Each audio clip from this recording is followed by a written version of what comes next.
నమస్కారం ETV news కి స్వాగతం. ముందుగా ముఖ్యాంశాలు. ఏపీలో 5233 కోట్లతో 29 హైవేలకు శంకుస్థాపన. ఆంధ్రప్రదేశ్లో 1,00,000 కోట్లతో పనులు చేస్తామన్న గడ్కరీ. చంద్రబాబు నాయకత్వంపై ప్రశంసలు. ప్రపంచ స్థాయి లాజిస్టిక్ హబ్లు తేవడమే లక్ష్యమన్న చంద్రబాబు. ఏపీకి మరో 20 పోర్టులు వస్తాయని వెల్లడి. కేంద్ర సహకారంపై హర్షం. ఏపీలో అన్నదాత సుఖీభవ నిధులు విడుదల. రైతుల ఖాతాలో నేరుగా జమ.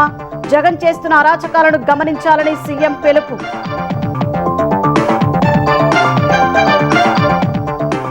రేవంత్ ఉత్తమ్ ఢిల్లీ వెళ్లడం వల్లే బనకచర్ల ఆగిందన్న భట్టి. ఆంధ్రప్రదేశ్ మంత్రులు తప్పుదోవ పట్టించే వ్యాఖ్యలు చేయవద్దని సూచన.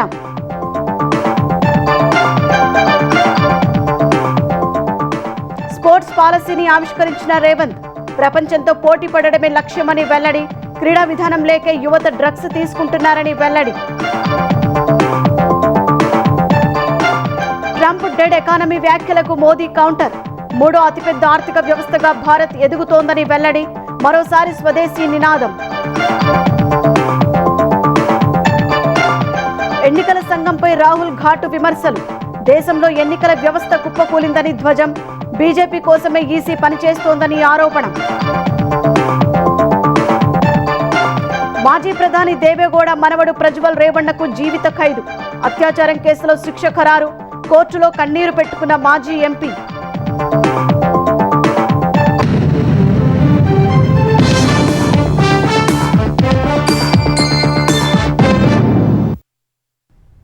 ఆంధ్రప్రదేశ్లో 1,00,000 కోట్ల పనులు చేస్తామని కేంద్ర రవాణా శాఖ మంత్రి నితిన్ గడ్కరీ తెలిపారు. 2 నెలల్లోనే అమెరికాతో సమానంగా ఏపీలో రోడ్లు తయారవుతాయని వెల్లడించారు. ముఖ్యమంత్రి చంద్రబాబు, ఉప ముఖ్యమంత్రి పవన్ కళ్యాణ్తో కలిసి 5,233 కోట్ల వ్యయంతో 29 హైవేలకు గడ్కరీ శంకుస్థాపనలు, ప్రారంభోత్సవాలు చేశారు. దేశ భవిష్యత్తును మార్చేలా ముఖ్యమంత్రి చంద్రబాబు ఆలోచన విధానాలు ఉంటాయని గడ్కరీ అన్నారు. ఇథనాల్ వల్ల దేశంలో లక్షల కోట్లు ఆదా అవుతాయని చెప్పారు. భవిష్యత్తులో విమానాలు కూడా రైతులు తయారు చేసే ఇంధనంతోనే నడుస్తాయన్నారు. ఇథనాల్, మిథనాల్, సిఎన్జి, బయోడీజిల్ వేగంగా వస్తున్నాయని స్పష్టం చేశారు. ఈవీ వాహనాల తయారీ శరవేగంగా పెరుగుతోందని గడ్కరీ తెలిపారు. హైదరాబాద్ విజయవాడ ఎక్స్ప్రెస్ వే దిశగా అడుగులు పడుతున్నట్లు వివరించారు. अनेक रोड प्रोजेक्ट को आज मंजूर करके जा रहा हूं, वो सब प्रोजेक्ट जल्द से जल्द उसके काम शुरू होंगे, ऐसी मैं कोशिश करूंगा, ऐसा विश्वास देता हूं। हाइड्रोजन ट्रायल के लिए 10 रूट पर काम कर रहे हैं। आंध्र प्रदेश में ये जो विशाखापट्टनम से बयावरम ये प्रोजेक्ट लिया है, वॉल्वो को दिया है। अब टाटा ने हाइड्रोजन फ्यूल सेल का ट्रक लॉन्च किया, जिसका मैंने इनॉग्रेशन किया है, और आईसी इंजन डीजल और पेट्रोल का, उसमें भी हाइड्रोजन डाल के गाड़ियां चल रही है। मैं चंद्रबाबू जी को विशेष रूप से अनुरोध करूंगा, ये हाइड्रोजन ये भविष्य है और आप वैसे ही आप उसमें अच्छा काम कर रहे हैं। थोड़ा ये प्रोजेक्ट के आधार पर आप हाइड्रोजन का बढ़ाने के लिए भी मदद करिए। ప్రపంచంలోనే మెరుగైన రోడ్ల వ్యవస్థ మన దేశానిది అని ముఖ్యమంత్రి చంద్రబాబు స్పష్టం చేశారు. ఏపీకి 27,000 కోట్ల విలువ చేసే 6 కొత్త ప్రాజెక్టులు గడ్కరీ ప్రకటించడం శుభపరిణామమని అన్నారు. 85,000 కోట్లు విలువ చేసే రహదారులు అడిగితే 1,00,000 కోట్ల రూపాయల ప్రాజెక్టులకు హామీ ఇచ్చిన గడ్కరీకి కృతజ్ఞతలు తెలిపారు.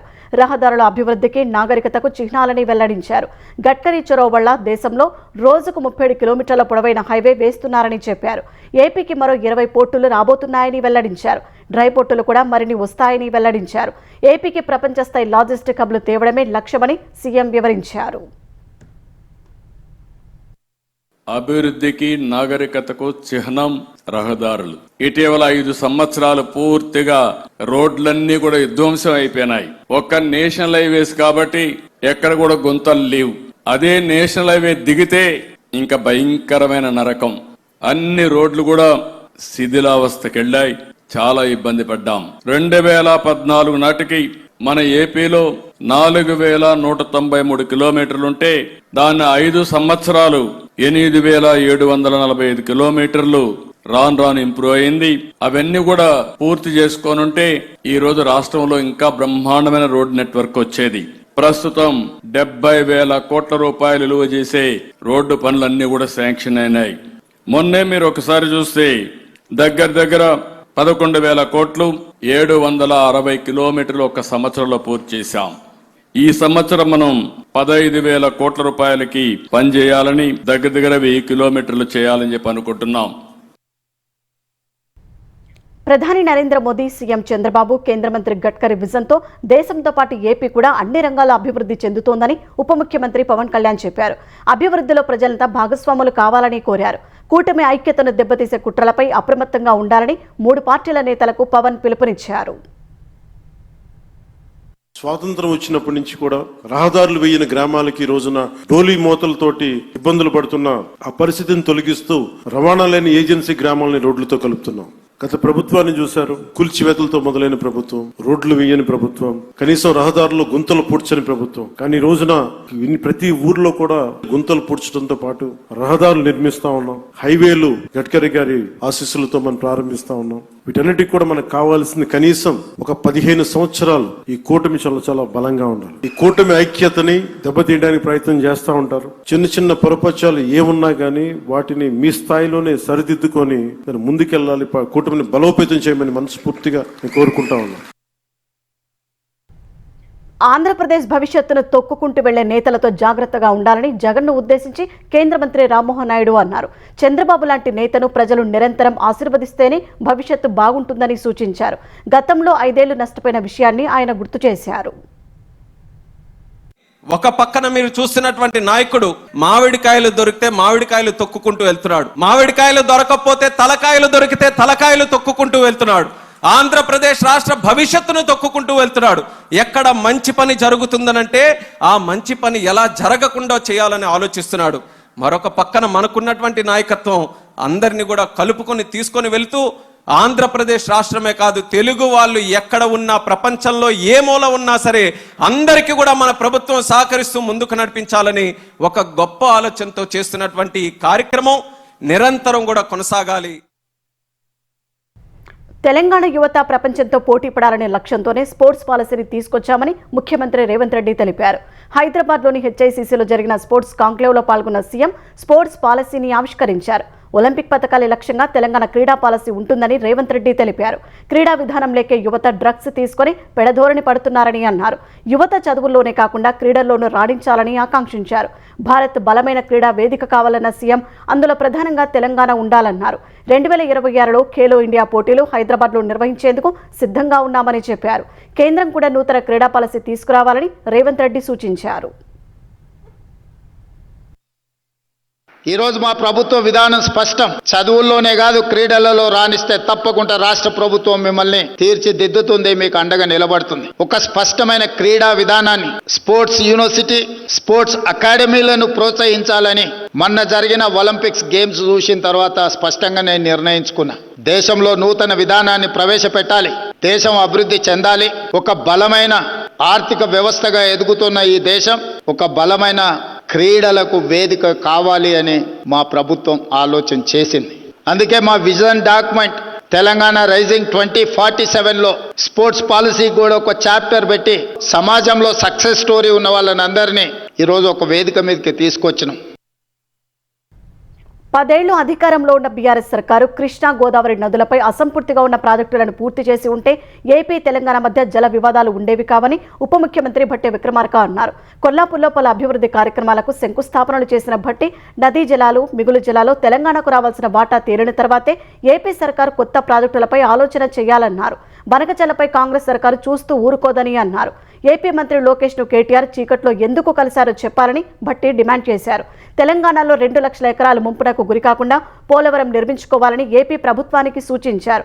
కాంగ్రెస్ అధికారంలోకి వచ్చాకే రాష్ట్రంలో ప్రాజెక్టుల పనులు వేగవంతమయ్యాయని భట్టి తెలిపారు. మేము బనకచర్ల కడతా ఉన్నాం, సముద్రంలోకి వృధాగా పోతా ఉన్నాయి కదా, మేము కట్టుకుంటామని లోకేష్ గారు అనుకుంటాం. ఆ మంత్రి గారు మాట్లాడుతా ఉన్నారు, మీరంత అమాయకంగా ఏదో వృధాగా పోతున్న నీళ్లు మేము కట్టుకోవచ్చులే, తెలంగాణ వాళ్ళు కావాలని అడ్డుపడుతున్నారంటే అలా తప్పుదోవ పట్టించే కార్యక్రమం మాత్రం చేయొద్దు. ఉత్తమ్ కుమార్ రెడ్డి గారు, రేవంత్ రెడ్డి గారు ఢిల్లీకి పోయారు కాబట్టే ఇవాళ బనకచర్ల ఆగింది, లేకపోతే వాళ్ళు కట్టే వాళ్లే తెలంగాణకి నష్టం జరిగేది. 10 ఏళ్లు మీరు ప్రాజెక్టులు పూర్తి చేయలేదు కాబట్టే ఆ కింది పోతున్న నీళ్లు సముద్రంలో పోతారని మేము వాడుకుంటామని వాళ్ళు చెప్తాం. తెలంగాణ దేవాదాయ శాఖ మంత్రి కొండా సురేఖపై బీఆర్ఎస్ కార్యనిర్వాహక అధ్యక్షుడు కేటీఆర్ వేసిన పరువు నష్టం పిటిషన్ను నాంపల్లి కోర్టు పరిగణలోకి తీసుకుంది. కేటీఆర్ పిటిషన్కు 2 రోజుల క్రితం సీసీ నంబరు కేటాయించిన కోర్టు ఈ నెల 21 నుంచి విచారణ చేపట్టనున్నట్లు ప్రకటించింది. సినీ నటి సమంత విషయంలో కొండా సురేఖ చేసిన వ్యాఖ్యలు తన ప్రతిష్టను దెబ్బతీసేలా ఉన్నాయని, ఆమెపై క్రిమినల్ చర్యలు తీసుకోవాలని గతేడాది కేటీఆర్ పిటిషన్ వేశారు. కేటీఆర్ పిటిషన్ను విచారణకు స్వీకరించవద్దని, కొండా సురేఖ వ్యాఖ్యలు పరువు నష్టం కిందకు రావని ఆమె తరపు న్యాయవాది వాదించారు. కొండా సురేఖ మాట్లాడిన అంశాలు అప్పటికే సామాజిక మాధ్యమాల్లో ఉన్నాయన్నారు. ఇరువైపులా వాదనలు, సాక్షుల వాంగ్మూలాలు పరిశీలించిన న్యాయస్థానం కేటీఆర్ పిటిషన్ను విచారణకు స్వీకరించి ఈ నెల 21కి వాయిదా వేసింది. కేసులు, కొట్లాటలు తనకు కొత్త కాదన్న మంత్రి సురేఖ న్యాయ వ్యవస్థపై తనకు గౌరవం ఉందన్నారు. చట్టం తన పని తాను చేస్తుందన్నారు. మంత్రి సురేఖపై పరువు నష్టం కేసులో నాంపల్లి కోర్టు ఆదేశాల నేపథ్యంలో సత్యమేవ జయతే అంటూ కేటీఆర్ ఎక్స్లో పోస్ట్ చేశారు. అధికారం ప్రజలకు సేవ చేయడానికి ఒక అవకాశమే కానీ పుకార్లు పుట్టించడానికి, ప్రత్యర్థులపై దుమ్మెత్తి పోసేందుకు కాదన్నారు. వెంటనే కాకపోయినా ఏనాటికైనా చివరికి నిజం బయటపడుతుందని కేటీఆర్ అన్నారు. రాజకీయాల పేరుతో విషం చిమ్మి తప్పించుకోగలమని భావించే ప్రతి ఒక్కరికి ఇది గుణపాఠంగా ఉపయోగపడుతుందని ఆశిస్తున్నట్లు పేర్కొన్నారు. ప్రపంచవ్యాప్తంగా ఆర్థిక అస్థిరత నెలకొందని ప్రధాని నరేంద్ర మోదీ అన్నారు. అన్ని దేశాలు వారి స్వప్రయోజనాలపై దృష్టి సారించి ముందుకు వెళ్తున్నాయని చెప్పారు. ఈ దిశలోనే పౌరులు కూడా దేశీయంగా ఉత్పత్తి చేసిన వస్తువులను కొనుగోలు చేయాలని పిలుపునిచ్చారు. దేశాన్ని 3వ అతిపెద్ద ఆర్థిక వ్యవస్థగా అభివృద్ధి చేయాలంటే రాజకీయ పార్టీలు, రాజకీయ నేతలు తమ స్వార్థాన్ని వీడి ముందుకు రావాలని కోరారు.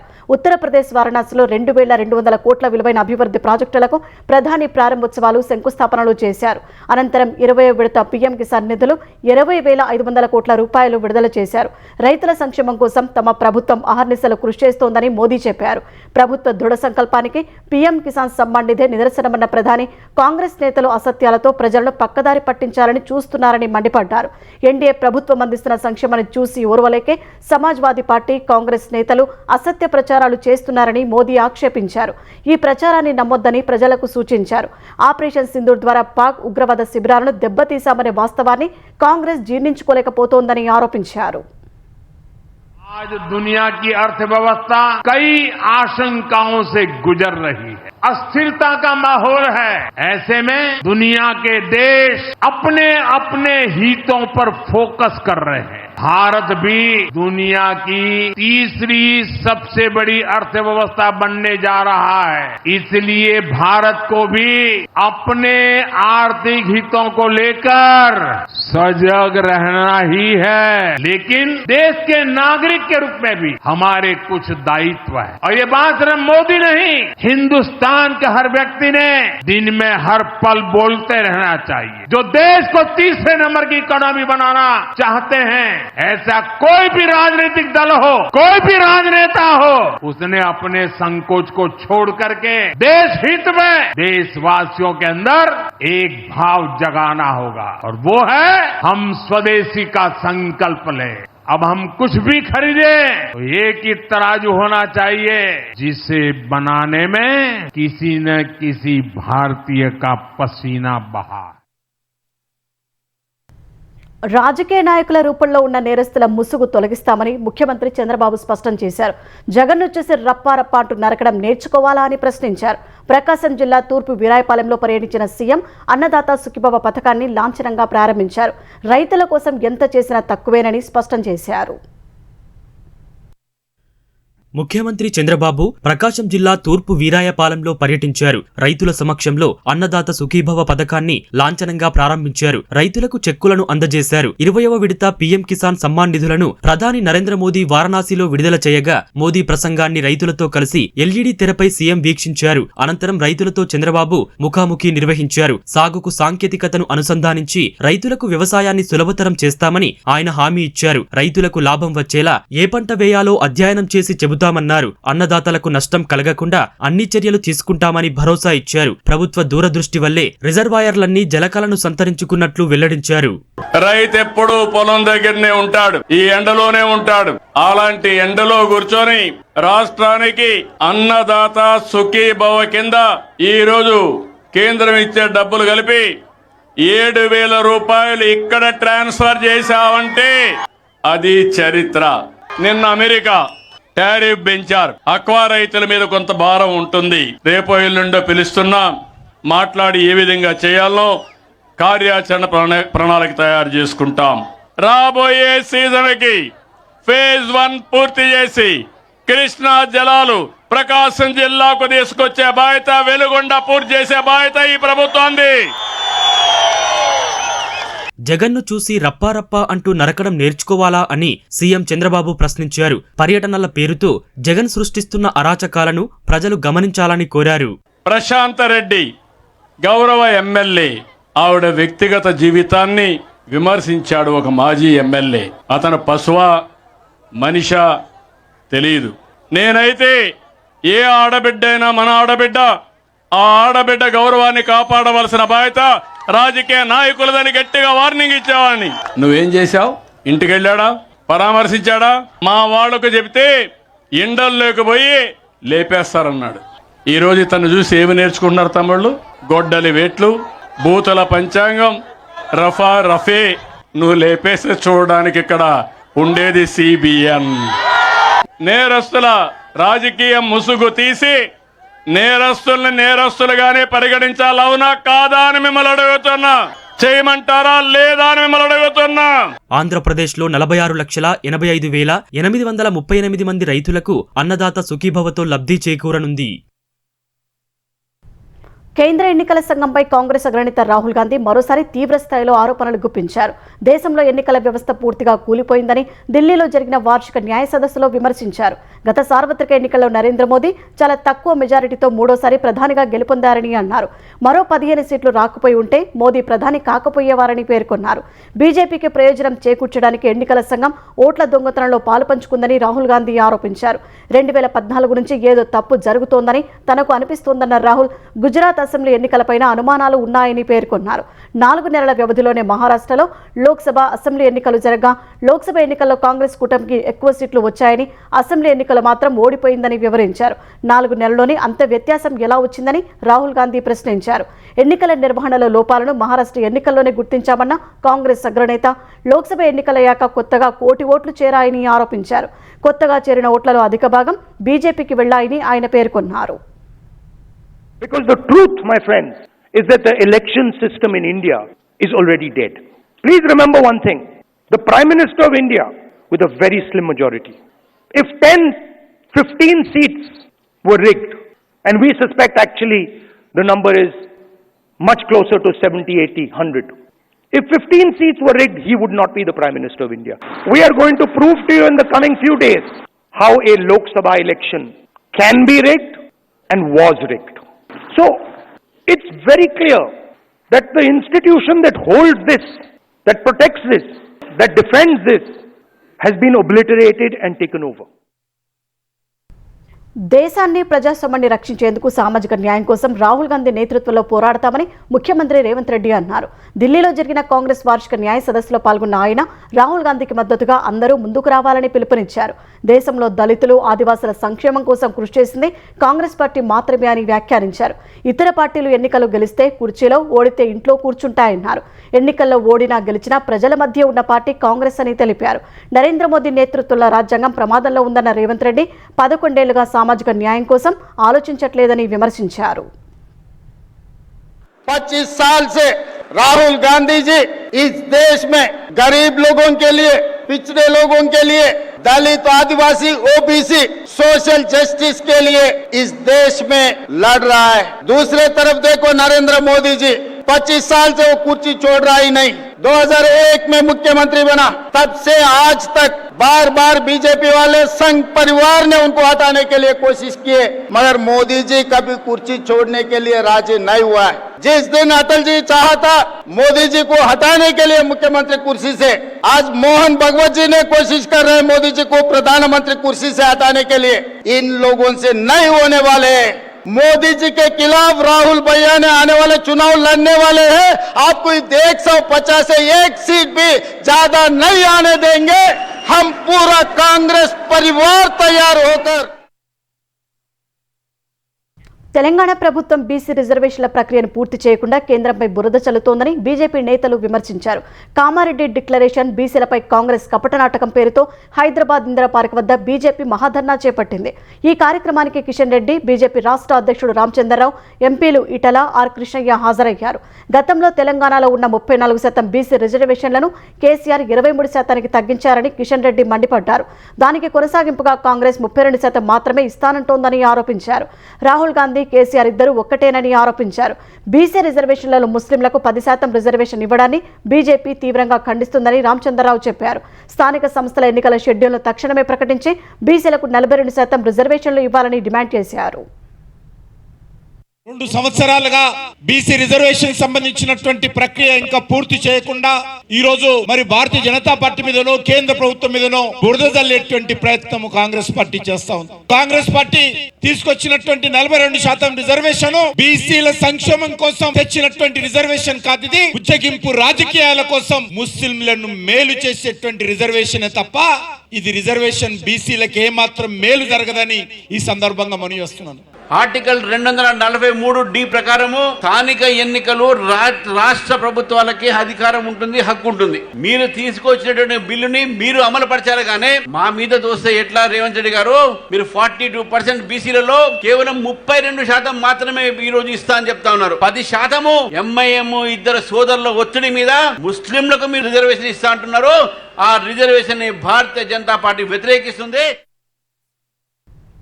అమరావతిలో ఈ నెల 13న బసవతారకం క్యాన్సర్ ఆసుపత్రికి ముఖ్యమంత్రి చంద్రబాబు భూమి పూజ చేయనున్నట్లు హిందూపురం ఎమ్మెల్యే నందమూరి బాలకృష్ణ తెలిపారు.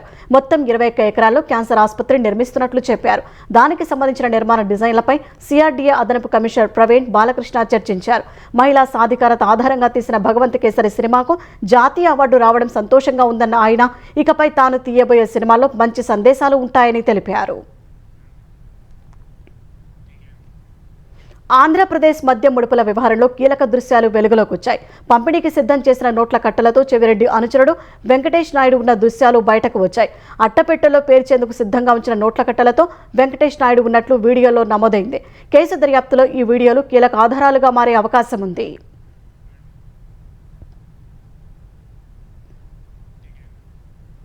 మాజీ ప్రధాని దేవేగౌడ మనవడు జేడీఎస్ మాజీ ఎంపీ ప్రజ్వల్ రేవణ్ణకు అత్యాచారం కేసులో జీవిత ఖైదు పడింది.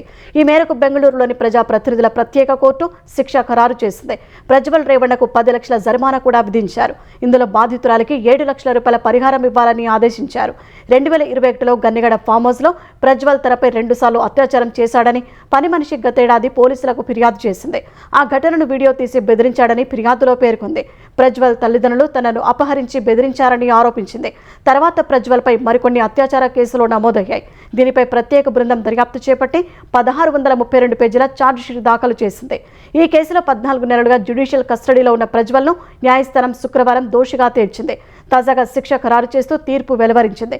శిక్ష విధించేటప్పుడు ప్రజ్వల్ కోర్టులో కన్నీరు మున్నీరుగా విలపించినట్టు అధికారిక వర్గాలు తెలిపాయి. తక్కువ శిక్ష వేయాలని న్యాయమూర్తిని వేడుకున్నారని పేర్కొన్నాయి. కేంద్ర ఎన్నికల సంఘం విడుదల చేసిన ముసాయిదా ఓటరు జాబితాలో తన పేరు లేదని ఆర్జేడీ నేత, బీహార్ మాజీ ఉప ముఖ్యమంత్రి తేజస్వి యాదవ్ ఆరోపించారు. ఈసీ వెబ్సైట్లో ఎపిక్ నంబర్ నమోదు చేస్తే తన పేరు కనిపించడం లేదని తెలిపారు. ఓటరు జాబితాలో తన పేరు లేకపోతే రానున్న అసెంబ్లీ ఎన్నికల్లో ఎలా పోటీ చేయగలనని ప్రశ్నించారు. పట్నాలో మీడియా సమావేశం నిర్వహించిన ఆయన ఎస్ఐఆర్ ప్రక్రియలో భాగంగా బూత్ లెవెల్ అధికారి తన వద్దకు వచ్చి ఫామ్ తీసుకెళ్లారని తెలిపారు. అయినా తన పేరు ఓటరు జాబితాలో లేదని అన్నారు. బీహార్ వ్యాప్తంగా 65 లక్షల మంది ఓటర్లను జాబితా నుంచి తొలగించారని ఆరోపించారు. ఈసీ తమకు పంపిన ముసాయిదా ఓటరు జాబితాలో ఎక్కడా ఓటరు చిరునామా, పోలింగ్ బూత్ నంబర్, ఎపిక్ నంబర్లు లేవని తేజస్వి యాదవ్ తెలిపారు.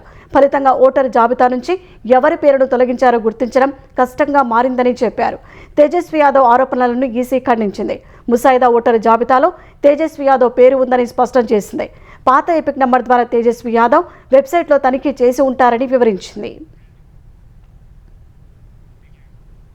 జమ్మూ కాశ్మీర్లో మరో 2 ఉగ్రవాదులను భద్రతా బలగాలు మట్టుబెట్టాయి. ఆపరేషన్ అకాల్ పేరుతో భద్రతా బలగాలు ముష్కరుల కోసం వేట కొనసాగిస్తున్నాయి. గత రాత్రి కుల్గాం జిల్లాలోని అకాల్ అటవీ ప్రాంతంలో ఉగ్రవాదులు ఉన్నట్లు సమాచారం అందుకున్న బలగాలు ఆ ప్రాంతంలో గాలింపు చేపట్టాయి. ఈ క్రమంలో తారసపడిన ఉగ్రవాదులు సైనికులపై కాల్పులు జరిపారు. భద్రతా బలగాలు ఎదురు కాల్పులకు దిగడంతో 2 ముష్కరులు హతమయ్యారు.